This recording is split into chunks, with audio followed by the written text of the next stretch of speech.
Hello दोस्तों, आप सभी का अरबी क्लासेज में स्वागत है।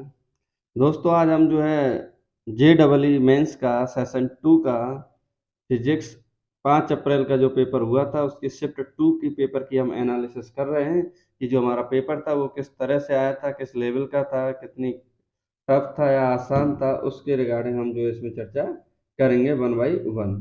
तो दोस्तों, सबसे पहले जो हम बात करते हैं कि फिजिक्स फिजिक्स का पेपर कैसा था, तो स्टूडेंटों के द्वारा जो रिएक्शन हमें मिला था तो उसके रिएक्शन के हिसाब से हम बताते हैं कि जो बच्चे कह रहे थे, जिस हिसाब से कि बोले थे कि ये जो फिजिक्स का पेपर है वो हमारा ना तो इजी था ना टफ था, लेकिन हाँ मॉडरेट कैटेगरी का था। और मॉडरेट कैटेगरी का मतलब आपके पास टोटल क्वेश्चन होते हैं 25। 25 में से जो अच्छा स्कोर माना जाता है इसमें वो लगभग 21 क्वेश्चन जो बच्चा अटेंड करके आ रहा है, तो इसका मतलब है वो एक अच्छे स्कोर को अटेंड कर सकता है। और बात करें जब हम केमिस्ट्री की, तो केमिस्ट्री तो दोस्तों हर सेट में आसान आ रही है। हर सेट में कैसी है, आसान है। और इसके लिए गुड अटेम्प्ट कितने होंगे, 24 क्वेश्चन। इसी में आपके जो मैथ है, मैथ थोड़ा सा और टफ आ रहा है कि फिजिक्स की तुलना में तो टफ है, तो हम मैथ को टफ कैटेगरी में देंगे। और जो इसमें बच्चा 10 से 13 क्वेश्चन अटेम्प्ट कर रहा है तो मतलब बहुत अच्छा स्कोर पाने की कैटेगरी में है। तो इस चीज़ को आप ध्यान रखें कि मैथ फिजिक्स केमिस्ट्री, केमिस्ट्री आसान है, मैथ उससे फिजिक्स उससे हल्की सी टफ है, और सबसे ज़्यादा टफ है आपकी मैथ। तो उस तरह से क्वेश्चन पूछे गए हैं आपके दोस्तों इसमें। तो आते हैं इसी में आगे अपनी चर्चा करते हैं कि क्वेश्चन किस तरह से और कैसे पूछे गए हैं। तो एक ब्लॉक है जिसका मास दिया 50 KG, is moving with speed of 10 metre पर second on rough horizontal surface, friction coefficient of 0.3। तो इसमें आप देखोगे कि हमारे पास जब फॉर्मूला लगाएंगे फ्रिक्शन कोफिशिएंट का इसमें, तो हमारे पास दिया F बराबर म्यू एन। म्यू एन की वैल्यू दे रखी है हमको 50, मीन सिंपली एम जी नीचे लगेगा और एन ऊपर, तो एन आ जाएगा एम जी। और एम की वैल्यू कितनी है 50 और जी की वैल्यू 10, तो हमारे पास आ जाएगा एन की वैल्यू 500 न्यूटन। और 500 इंटू मल्टीप्लाई करेंगे तो कितना आ जाएगा हमारे पास 150 न्यूटन हमारे पास आंसर आ जाएगा। नेक्स्ट इसी में a truck is moving from rest with constant power p if the displacement of the truck is proportional to t की power n where t is time, so find out the n। तो n हमें निकालना है। तो आप देखोगे, आप जानते हो वर्क वर्क एनर्जी थ्योरम, जिसमें वर्क का फॉर्मूला होता है, वर्क होता है मीन सिंपली पावर होता है work upon time. So work चाहिए तो वर्क हो जाएगा पावर इनटू टाइम, और ये क्या इसके बराबर हो जाएगा काइनेटिक एनर्जी। काइनेटिक एनर्जी कितनी होती है, हाफ एम बी स्क्वायर। बहुत थोड़ा सा ट्रिकी क्वेश्चन था ये, मीन्स सिंपली अगर अप्रोच है तो हमारे पास हो जाता है। तो हम इससे जो सॉल्व करेंगे तो एस की पावर कितनी आ जाएगी, टी की पावर 3/2। क्वेश्चन अच्छा था, ट्रिकी था, लेकिन तो पावर कितनी आ जाएगी 3/2, तो आंसर कितना हो जाएगा इसका 2। नेक्स्ट क्वेश्चन देखते हैं हम लोग थर्ड। वंडरवाल्स गैस इक्वेशन है दोस्तों, बहुत फेमस इक्वेशन है। टीचर्स नॉर्मली क्लास में पढ़ाते हैं तो इस क्वेश्चन को जरूर कराएंगे, क्योंकि उन्हें मालूम है कि क्वेश्चन इस तरह से पूछा जा सकता है। तो थोड़ा सा चेंज कर दिया, बाकी कोई इसमें खास चेंज नहीं है। तो इसका answer M L square T minus two होगा। दोस्तों, हमारा ये फ्लूइड से क्वेश्चन है। In hydraulic lift force F is applied to balance 10 newton load, diameter of effort arm is 14 centimetre and load arm is 1.4 centimetre, the F is equal to. तो अब अगर हम इसे सॉल्व करेंगे तो हमारे पास आंसर आ जाएगा कितना इसका 1000 न्यूटन। तो कैसे देखते हैं हम लोग, तो इसका फॉर्मूला है कि दोनों पे P बराबर हो जाएगा, P बराबर होता है F अपॉन ए।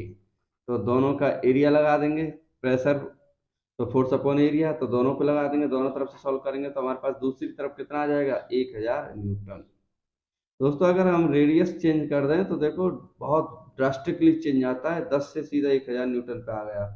नेक्स्ट क्वेश्चन देखते हैं हम लोग अपना पांचवा। A hollow sphere is rolling without slipping, find ratio of rotational kinetic energy to total kinetic energy of sphere. तो काइनेटिक एनर्जी रोटेशनल और काइनेटिक एनर्जी हमारे पास टोटल कितनी होती है, तो इसको हम देखते हैं। तो हमारे पास फॉर्मूला होता है रोटेशनल के लिए के हाफ आई ओमेगा स्क्वायर के हाफ आई ओमेगा स्क्वायर, तो आई का वैल्यू हो जाएगा 2/5 M R square omega square. जब टोटल की बात करें तो दोनों को क्या कर देंगे, जोड़ देंगे, और बी बराबर आर ओमेगा हम ऑलरेडी जानते हैं। जब हम बी की जगह आर ओमेगा रखेंगे तो सॉल्व करने पे ये आ जाएगा हमारे पास टोटल की value 1/2 7/5 M R square omega square. जब उसे रेशियो चाहिए के रोटेशनल अपॉन के टोटल, तो हमारे पास रेशियो आ जाएगा 2/7 का रेशियो। क्वेश्चन नंबर 6 पे देखते हैं हम लोग। Shortest wavelength in Lyman series has wavelength 915 angstrom, longest wavelength बामर series has a value of. तो अभी आपने ये क्वेश्चन देखा था, मीन सिंपली बात करें हम 6 अप्रैल को शिफ्ट 1 में ये क्वेश्चन पूछा जा चुका, मतलब सिंपली ऐसा क्वेश्चन पूछा जा चुका था। तो हमारे पास ट्रांजिशन फ्रॉम लाइमन है, तो लाइमन के लिए दिया है इनफाइनाइट टू 1 और इसमें दिया है 3 to 2। तो इसके हिसाब से जब हम सॉल्व करते हैं इसको, तो इसका आंसर क्या है वो हम देखते हैं। तो फॉर्मूला तो सिंपल है रिडवर्क कांस्टेंट से। तो क्या आंसर है बामर सीरीज के लिए वेवलेंथ का फॉर्मूले का, तो आप देखोगे 1/λ इक्वल टू होता है हमारे पास R Z square 1/2 square minus 1/3 square. जब इसे सॉल्व करेंगे तो 5/36, और R Z means Rydberg constant की वैल्यू अभी हमने देखी थी, तो 1/915, जहाँ लैम्डा की वैल्यू आ जाएगी 6588 एंगस्ट्रॉम। क्वेश्चन नंबर 7 देखते हैं। An sonometer fundamental frequency changes from 400 hertz to 500 hertz keeping same tension, find percentage change in length. तो हमारे पास फॉर्मूला होता है F equal to B upon 2L1। तो नेक्स्ट है हमारे पास, इसी में आगे देखें तो b upon 2L2 equal to 500।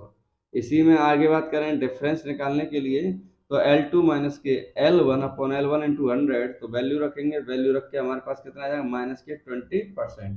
Next question है हमारे पास एंड गेट से है, लॉजिक गेट का क्वेश्चन है हमारे पास। तो पूछ रहा है ए बी सी, 3 ऑप्शन है ए बी सी, किनका आंसर क्या है किस हिसाब से है, तो उसका देखेंगे कि ऑप्शन हमारा 2 क्या हो जाएगा सही। नेक्स्ट क्वेश्चन पे आते हैं हम लोग अपने 9th क्वेश्चन पे। तो इसमें दिया है 20 R resistance wire is cut into 10 equal parts. Now each part first is connected to in series and then in parallel, find ratio of equivalent resistance in both cases, R series upon R parallel. तो R series upon R parallel, तो आप देखोगे are equivalent होता है 20 are, are अगर हम parallel में बात करें तो आर अपॉन 5। जब इसे सॉल्व करेंगे तो आ जाएगा 100:1। नेक्स्ट है हमारे पास 10वां question. On vehicles containing inflammable fluid metallic chains are provided touching of the earth, then correct option is it is custom alert for another vehicles for discharging the static charge developed due to friction। तो answer कौन सा सही होगा, third. Next question देखते हैं 11। 400 ohm series resistance is required to convert a galvanometer to 100 ohm to a voltmeter of range 10 volt to convert same galvanometer in a meter of 10 ampere, what should be the shunt resistance। तो इसका answer है third mean 0.2 ohm। तो देखते हैं कि कैसे इसका answer है। तो आपको मालूम होगा जब इसे सॉल्व करते हैं तो शंट रेजिस्टेंस के लिए हम क्या एक अलग से, हमारे पास ये क्या है अमीटर है, ये रेजिस्टेंस है, और ये क्या है 10 वोल्ट का एक बैटरी है। तो IG निकालेंगे 10/500 तो कितना आएगा 1/15। जब हम सॉल्व करते हैं तो हमारे पास आंसर आ जाता है 10R इक्वल टू 1/50 इंटू 100, तो इसका आ जाएगा R बराबर 0.2 ओम। नेक्स्ट क्वेश्चन देखते हैं 12। A particle is moving in circular path of radius 9 and such that it completes 120 revolution in 30 minutes. Find centripetal acceleration। तो omega equal to delta theta upon delta T. Delta theta solve कर लेंगे, AC निकालेंगे तो R omega square, तो कितना आ जाएगा 16 metre पर सेकेंड स्क्वायर। नेक्स्ट क्वेश्चन देखते हैं हम लोग। हमारे पास दिया था current flowing through an inductor vary with time and back EMF produced in it is 12 volt at an instant, find inductance। तो ऑप्शन इज 4 कैसे आता है उसको एक बार प्रोसीजर से हम देख लेते हैं। सो हमारे पास फॉर्मूला आपको मालूम होगा हमारे पास होता है E equal to L D I upon D T, तो E दे रखा है L D I upon D T भी दे रखा है, तो एल कितना आ जाएगा 4 henry, H means henry. Question number 14, in thermodynamics adiabatic process pressure is directly proportional to cube of absolute temperature. तो प्रेशर जो है डायरेक्टली प्रोपोर्शनल टू होता है एब्सोल्यूट टेम्परेचर के, तो find C P upon C V for the gas. तो इसके लिए जो आंसर आएगा वो कितना आएगा 3/। नेक्स्ट है find the ratio of power dissipated in 5 ohm and 10 ohm resistor. तो हम यहाँ से क्या निकालेंगे दोस्तों, सबसे पहले आई निकालेंगे। आई निकाल के हम जो है देखेंगे इसमें करंट कितनी, इसमें करंट कितनी। तो हमारे पास जो वैल्यू है, तो अगर हम बात करें आई का 10 और 5, मतलब सिंपली अगर हम सॉल्यूशन देखते हैं इसका एक बार, तो इसका आंसर तो दिया नॉर्मली 2:1, लेकिन आया कैसे उसको एक बार हम देख लेते हैं। तो इसका आंसर का जो प्रोसीजर है वो है P equal to I square upon R, mean simply V square upon R. Voltage चाहिए तो P हमारा जो है R पे डायरेक्टली प्रोपोर्शनल होता है, तो P1 upon P2 equal to R2 upon R1, P1 upon P2 10:5 mean simply 2:1। Next question देखते हैं, angular momentum of revolving electron of hydrogen atom in a given orbit is dependent on radius R H. तो हमारे पास जो answer दिया है उसको आप देखोगे कि जो कैसे डिपेंड करता है, तो हम बोलेंगे L is directly proportional to under root R. In a photoelectric effect stopping potential of photoelectron does not depend on, तो एक बार क्या होगा intensity of radiation. Next question देखते हैं हम लोग अपना आगे, क्वेश्चन नंबर 18। तो if F1 is electrostatic force, F2 magnetic force, and charge particle of charge Q, where E is electric field, B is magnetic field, B is velocity, the mark correct option। तो हमारे पास क्या formula होता है, F बराबर Q B V sine theta. तो F बराबर Q E, F2 बराबर Q B cross B. तो ऑप्शन क्या सही हो जाएगा, सेकंड।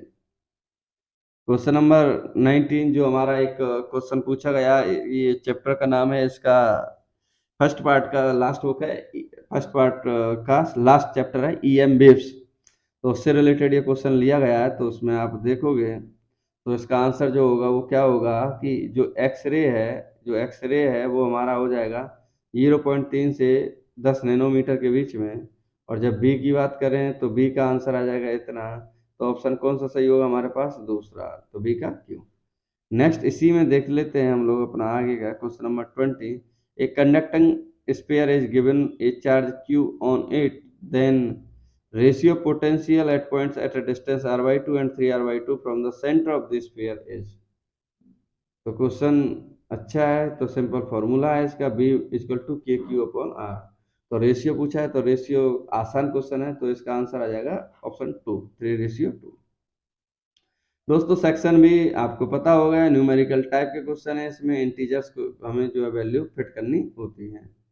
तो इसमें दिया है a particle is projected with some speed and it is observe that it achieves a maximum height of 64 metre.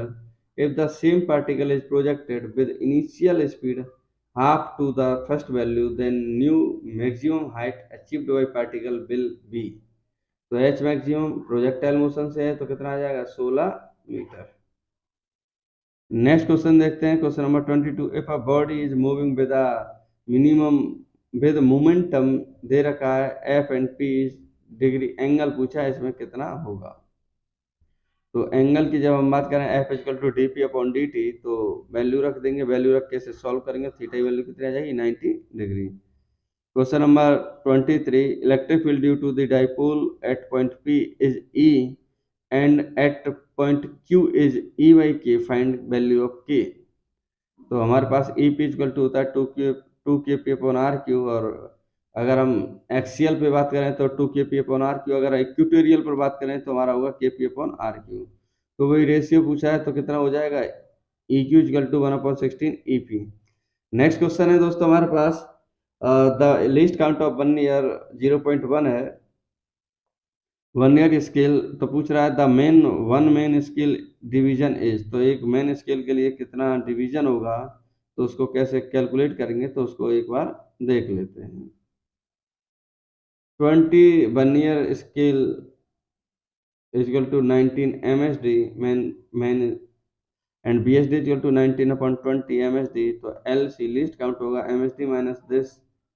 MSD means Mahendra Singh Dhoni मत समझ लेना कहीं महेंद्र सिंह धोनी समझ बैठो इसे।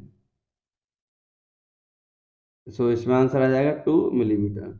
नेक्स्ट क्वेश्चन है find the current I in the circuit. ये हमारा AC चैप्टर से है, तो आई पूछा सिंपली तो आई बोल देंगे, हमारे पास 10 एम्पियर है। तो आप देख सकते हैं प्रोसीजर को। तो दोस्तों कुछ इस तरह से ये क्वेश्चन थे हमारे फिजिक्स से रिलेटेड कि कैसे IIT में पूछे गए हैं और कैसे आ रहे हैं। तो इसकी हेल्प से दोस्तों इसको बस थोड़ा बहुत ओवरव्यू देने का सिर्फ एक ही मतलब है, सिर्फ कि इसको जो अब आने वाले जो एग्जाम है उसमें आप इसकी हेल्प ले सकें और कोशिश कर सकें कि अच्छे से अच्छे पेपर को दे पाएं। तो आने वाले पेपरों के लिए उन बच्चों के लिए धन्यवाद जो पेपर देना चाह रहे हैं। थैंक यू दोस्तों, धन्यवाद।